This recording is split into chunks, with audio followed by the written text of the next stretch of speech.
মিশ্রণের খুব গুরুত্বপূর্ণ একটা টাইপ একাধিকবার পরীক্ষায় এসেছে। কি বলেছে? একটি ব্যারেলে 3:1 অনুপাতে ওয়াইন এবং জলের মিশ্রণ থাকে।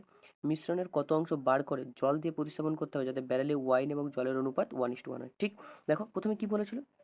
রেশিওটা কত ছিল? 3:1, ঠিক তো? 3:1, এটাকে যদি যোগ করি টোটাল কত ইউনিট হয়? 4 ইউনিট।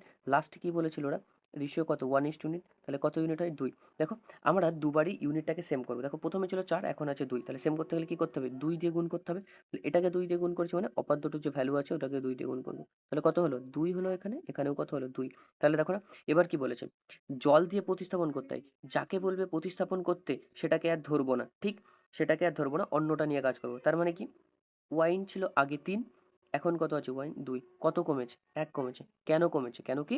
মিশ্রণ থেকে তুলে নেওয়া হয়েছে। কত ছিল? মিশ্রণ 3 থেকে 2 হয়েছে মানে 1 কমেছে কততে? 3 এ। তাহলে মিশ্রণ থেকে কতটা তুলে নেওয়া হয়েছে? 3। তাহলে সঠিক উত্তর কি? 1/3 আমাদের সঠিক উত্তর। ক্লিয়ার এটা? পরের যে অঙ্কটা আছে তোমরা অবশ্যই এই অঙ্কটা করে আমাকে কমেন্ট বক্সে জানাবে। অবশ্যই কমেন্ট করে জানাবে এটা। ঠিক আছে? বেশ।